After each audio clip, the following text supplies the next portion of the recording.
Can you take a chicken from healthy and happy on the farm to your dinner table? Because I can, but not a lot of other people that I know are able to actually do that. And that is what we're going to talk about today, but not in the way you might expect, because we're not going to actually be talking about chickens. We're going to be talking about self-improvement, because self-improvement and chickens are very similar. Let's get into it.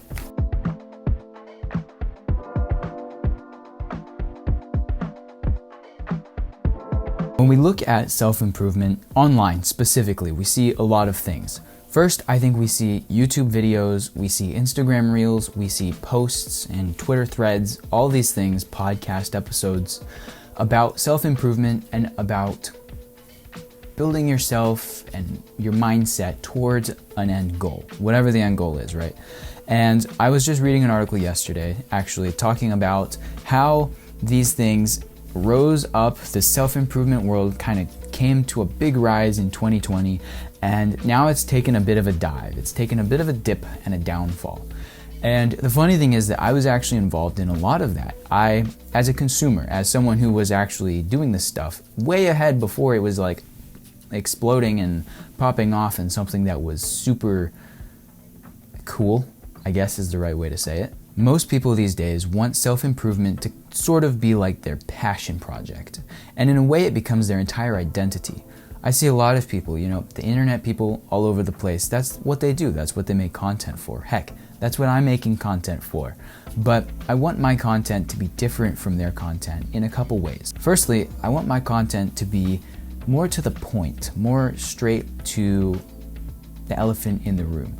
We're actually talking about what is that end goal, what is the purpose of life, and coming backwards from a place of knowing what that is. Because when we understand and know that, it makes the other stuff clear. Because a lot of the self-improvement online is just an endless search of self-identity and bettering yourself. And honestly, it just becomes a religion for people. It becomes the religion of self-improvement. Maybe you tie it with atheism, maybe you tie it like you're sort of Buddhist or kind of things. People love that kind of content, wisdom and all the things that are cool. But none of it comes from a place of actually understanding from the beginning where you're going, where you're ending, and understanding what happens in between. They don't have any purpose, and I do have purpose, and other content creators like me have purpose, and we are able to say, hey, here's the things, because we're not focusing on the girls as much or the fashion as much. While those are important to know about, to know how to interact in the world with, they're not like top tier priorities. Instead, we need to be saying, what is it that's actually important for life? So let's get back to that chicken real quick. I had an experience where I was actually able to go and help on a local farm, some people we knew, helping them actually process all of their chickens, from me catching, killing them, getting the feathers off, to some other people helping to get the stuff out and get the legs and the heads and everything like that done and completed, to the point where we could bring it home that night and have a wonderful chicken dinner. And we are kind of like that chicken.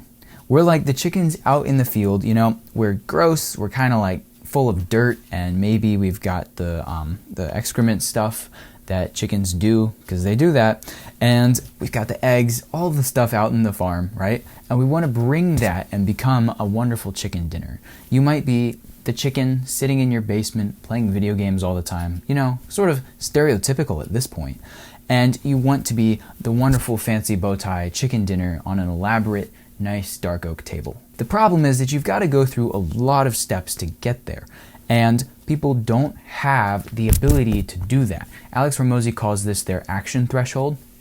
People's ability to take action, and at what point does the water fill high enough that it breaks the dam and they actually go out of their comfort zone to take action into what is needed for them to change their lives. And so I wrote this down the other day, and what I said was, people these days can't do the hard work of killing and dressing a chicken to eat.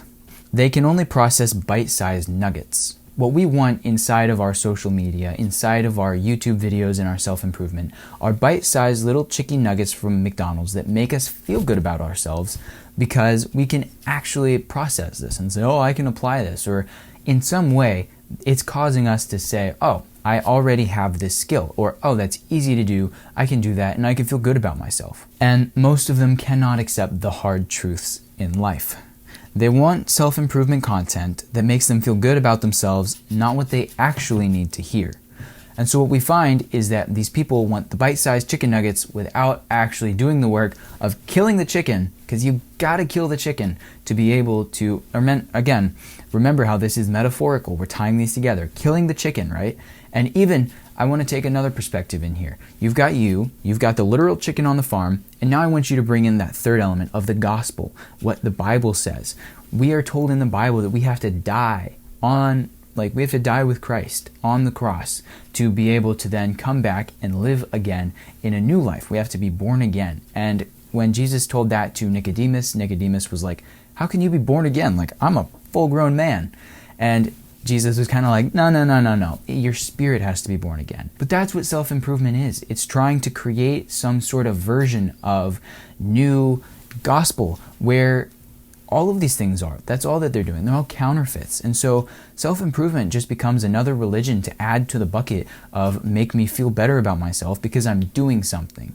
And the devil would love to have you think that you can in some way do anything to help partake in you getting into heaven. Or maybe if you're one of these atheistic people, your life doesn't matter, and so you just want to do the best you can anyways. And that's still wrong. Because you're obviously not saying your life doesn't matter, so it doesn't matter, and what the heck. You're saying life doesn't matter, but I am living life, so I do want to enjoy life and enjoy my time on earth, even if it doesn't matter later. And there's always this bridge of I want to be from here all the way over to the other side here. That causes this problem where you end up trying to work for it. So when we look in the Bible, we can see, there's a lot of stuff that actually is very similar and parallel inside of self-improvement and the things that we want in our brains inside of self-improvement to the actual Bible itself. Now, self-improvement is not bad. It's a good thing. But what we saw was a bunch of people were kind of at this low point. I won't do it back here. I'll do it over here. A bunch of people were at this low point. Then they kind of went up like this. So imagine, for those of you listening, like a triangle. And if you want to find this on YouTube, you absolutely can. They're up like this on the top of the triangle now because they've gone all this way, but then suddenly it breaks because there's no end to that upward slope of the triangle. Or even they swallow the red pill, like it's called now inside of the manosphere, and they blame everything on women. And so what that resulted in was us saying, okay, reject degeneracy, embrace masculinity, because we went from being fine to having a bit of a low point to getting way too high on this stuff, and now we're crashing again once it wears off and we're in withdrawals. Now we have to completely reconstruct everything. And that causes problems because we're just going in circles here. If we would actually just pick up our Bibles and read what it says about us, we wouldn't worry about this stuff. None of it would matter because we understand our inherent value and our inherent worth.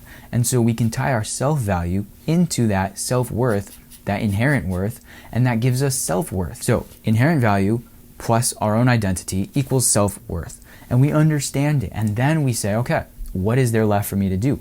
I already have a ton of stuff if I'm going to live by the Bible. The Bible is a journey of self-improvement. That's what all of it is. If you want to read it, you can see how it fits in there because God fits a lot of stuff into that one book, that collection of books. So my entire point is this. A lot of people don't want the hard truth. They don't actually want to die with Christ to begin their actual journey of self-improvement. It's called the J-curve. You're starting at the neutral level, you die, you go all the way down, so you go below the neutral level, then you come back up to the neutral level, but then you go even higher. Christ had to die to go down. He went literally down into hell, and then 3 days later, he came back to earth, but not only did he come back to earth and back to life, he went all the way back up to heaven, and now he is victorious over death and over sin. And that's where we can say, all right, we are invited now to follow that journey with him. And so the entire thing comes back to, if we're willing to do the work and put in the time to actually die to our flesh and conquer our desires and live a life of morality and of purity, just like these internet gurus are talking about in some instances, not all of them, but a lot of them do talk about this stuff. And they all have varying versions of this kind of idea. Then we can live with Christ and we have completed this mission of self-improvement. I understand that I am in a process of gradual sanctification. I'm not perfect yet. I never will be perfect until the day I die and I go back to Christ and he says, hey, good job, man. You understood your worth and you were able to go share that with other people, which is what I'm doing right now.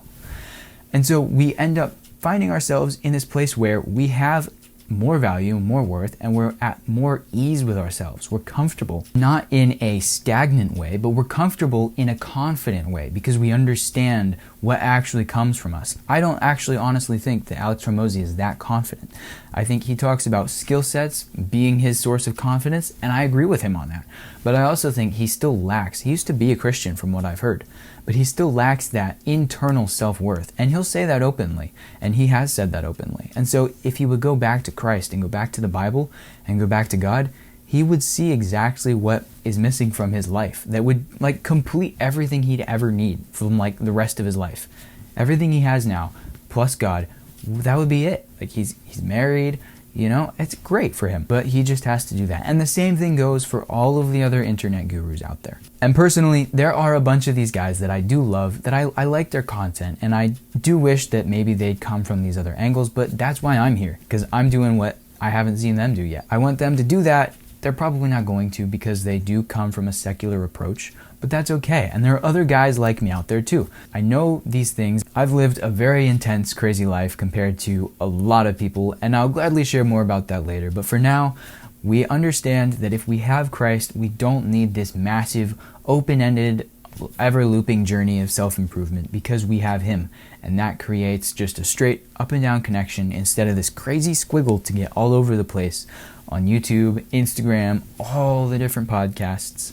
We can just say, look, we got one book, we have these other resources to help us along the way, but we understand, and we're coming at this from a place of calmness and a place of, I get it, I've cut the buzz, I know what's up, like the static is gone. And that to me is just so much more relaxing than having to be on an ever unending journey of self-improvement where I can't even take what I'm being told or even live up to it because all I want are the chicken nugget bites instead of killing the chicken and dressing it to get it to actually be on the table with Christ. So I hope that this is actually kind of helpful for you, that it clears your mind a little bit around self-improvement and why the self-improvement world is the way that it is, where these people are coming from, and what you can do about it. I mean, I got 3 Bibles on my shelf right here. You can download the Bible app on your phone. This is what I'm using to record my audio. That's all you need. That's the best place to start. You're going to get so much self-improvement. There's an entire book in the Bible called the Book of Proverbs. You can go there. You can read the book of James. You can read the book of Ecclesiastes. Any of the teachings of the New Testament. The book of Leviticus. I mean, the book of Exodus is also a great book. Some of that stuff in the end. Go read Joshua. He was an amazing leader. There are so many people, characters, and teachings inside of the Bible that you can learn from. You're going to be there the rest of your life. And you won't need to pick up another self-help book again. Unless, of course, you want to. But start with the Bible. It should be the first place you go and the last place you come back to. That is it for me today. I will see you guys next time. And hey, if you want to learn a little more about some ideas you can have for self-confidence inside of yourself, 3 core masculine traits, then check out this video. Because like I said, this is a great place to start, but there are things we can learn outside of these things that build on these things that create an even better life for us. So check out this video and subscribe, and I will see you guys in the next one. Peace out.